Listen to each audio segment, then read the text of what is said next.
Bienvenue dans cette deuxième capsule sur la transition socio-écologique. Je vous rappelle que la première portait sur pourquoi faire la transition. Donc si vous n'êtes pas encore convaincu, retournez voir la première. Et dans cette deuxième capsule, on va aborder ce que nous apprend la théorie sur la transition socio-écologique. Il faut savoir que depuis des dizaines et des dizaines d'années, il y a des chercheurs qui se penchent sur cette question difficile, complexe du changement, parce qu'on a beaucoup de monde qui veut changer souvent, mais pas grand monde qui est prêt à changer.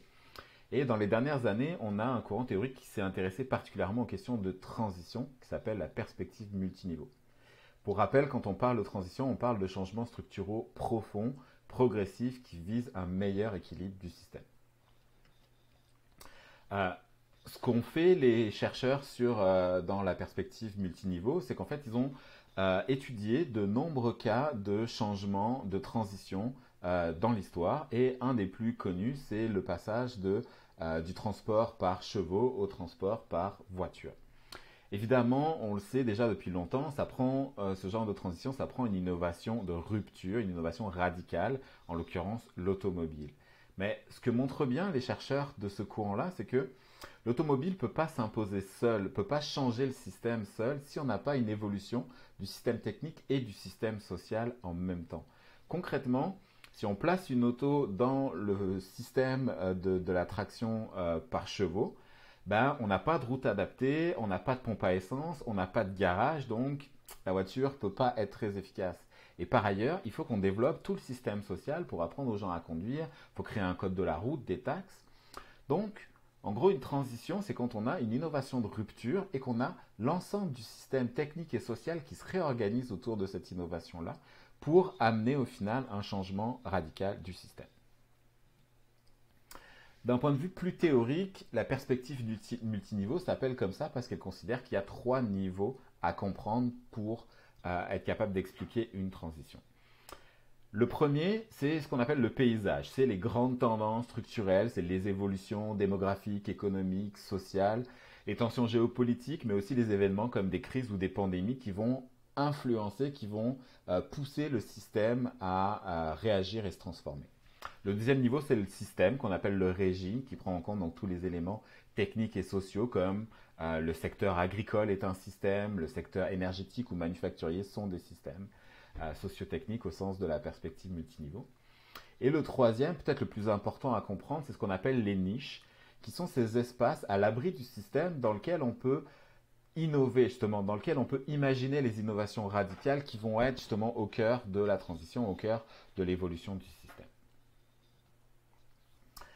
Un élément qu'il faut bien comprendre, qui est issu justement des recherches sur les transitions du passé, c'est qu'il y a une tendance naturelle des régimes à s'auto-reproduire.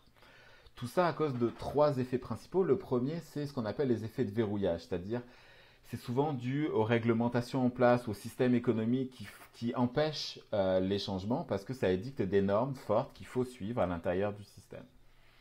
Le deuxième, c'est la datation progressive, c'est la capacité de résilience en fait des systèmes face aux différentes sollicitations extérieures qui fait que le système se transforme mais sans changer radicalement. Donc on a une auto-reproduction dynamique, on a l'impression que le système change mais en fait il ne fait que s'adapter aux événements extérieurs. Et le troisième, c'est ce qu'on appelle les chemins de dépendance, c'est-à-dire les habitudes de faire d'une certaine manière qui se reproduisent, puis qu'on creuse, puis qui fait que on reproduit toujours plus ou moins la même chose. D'où l'importance d'avoir des niches dans lesquelles on va être capable de penser différemment. Donc face à cette tendance à l'auto-reproduction, la théorie a bien montré qu'un changement radical, un changement de système, ça ne vient pas de l'intérieur du système, ça vient de pression de l'extérieur, donc de pression d'opportunités offertes par les paysages à travers des crises qui peuvent être des opportunités, mais aussi des évolutions plus structurelles, plus larges.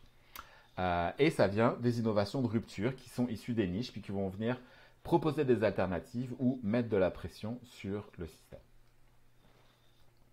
À travers l'étude de plein de cas historiques, donc comme je le disais précédemment, on a Giles et Schott, deux auteurs qui nous proposent quatre grands chemins de transition selon le niveau de pression et le niveau de développement, le niveau de pression des paysages et le niveau de développement des niches.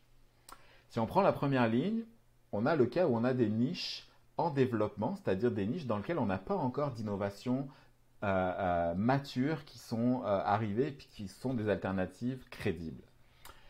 Dans le premier cas, on a une faible pression du paysage, mais on a une certaine pression du paysage qui va amener à ce que une innovation issue d'une niche pas encore mature va percoler dans le système. Mais vu qu'elle n'est pas mature, elle va être plutôt assimilée par le système qui va amener un changement, mais sans réellement de transformation radicale. Donc on va avoir une transformation, mais qui est à la limite de la transition. Et on a vu dans la première capsule qu'on avait besoin aujourd'hui d'un changement de système plus radical que cette forme-là de transformation. Deuxième chemin de transition, c'est quand on a donc eu des niches en développement, pas encore matures, mais une forte pression du système qui va amener à ce qu'on appelle un désalignement, c'est-à-dire une période d'instabilité du système, une pression trop forte pour qu'il continue en l'état, mais pas encore d'alternative réelle. Et donc là, ça va mettre de la pression sur les niches pour les développer plus rapidement et pour finir par réaligner le système au final. Mais c'est une autre version qu'on veut probablement éviter parce que justement, on veut éviter de passer par cette période d'instabilité forte qui peut mener au chaos, comme on l'a vu dans certains cas historiques. L'autre situation, c'est dans le cas où on a des niches qui sont développées, d'où l'importance d'investir du temps et de l'argent dans des niches pour avoir des innovations qui se développent, qui arrivent à maturité rapidement. Dans le premier cas, on a une faible pression du système et donc des niches développées, ça va entraîner des phénomènes de reconfiguration dans lesquels on a plusieurs innovations techniques et sociales qui vont percoler progressivement dans le régime jusqu'à amener une transformation beaucoup plus radicale parce que justement on a plusieurs innovations techniques matures qui arrivent et qui progressivement transforment le système jusqu'à ce qu'il ait fini par changer de manière complète. L'autre cas, c'est quand on a une pression beaucoup plus forte avec des niches développées et la pression dans ces cas-là va souvent amener à sélectionner une innovation technologique ou sociale principale qu'on va placer au cœur du système, comme le cas de la voiture qu'on a vu tout à l'heure. Et là, c'est l'intégralité du système social et technique qui va se réorganiser autour de cette innovation précise. Donc c'est la substitution technologique ou sociale qui va être souvent la version la plus rapide et la plus radicale de changement. Donc ça, c'est les cas où on a étudié les transitions qui ont fonctionné.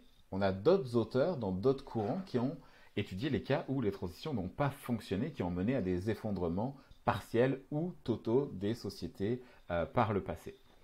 Ce que nous montre notamment Jared Diamond, c'est que l'effondrement d'une société, c'est rarement le laisser-faire. C'est souvent une transition qui a échoué par manque d'anticipation du problème, ou par manque de compréhension du problème, par manque d'incapacité à agir le plus souvent face à des conflits internes qui génèrent de l'inertie, jusqu'à ce que ce soit trop tard, ou des tentatives de résolution du problème, mais qui ont conduit à des échecs, bien souvent à cause des trois premiers facteurs, manque d'anticipation, manque de compréhension ou conflit interne. Les mêmes travaux sur l'effondrement, qu'on appelle aujourd'hui aussi la collapsologie, nous montrent qu'on peut tirer des leçons du passé et nous montrent que les sociétés qui ont réussi à faire face à des fortes menaces d'effondrement s'en sont sorties grâce à leur vision à long terme, grâce au fait qu'elles ont accepté des changements de valeurs profonds qui souvent sont une des principales barrières au changement de système et ont abandonné les privilèges des puissants, ont abandonné les normes dominantes qui souvent sont une des principales barrières au changement des systèmes. Donc ça, c'est les leçons qu'on tire des expériences du passé et qui vont nous servir pour mettre en place concrètement la transition aujourd'hui. Et c'est ça qu'on va voir dans la troisième capsule. Merci d'avoir suivi celle-là et on se retrouve dans la prochaine.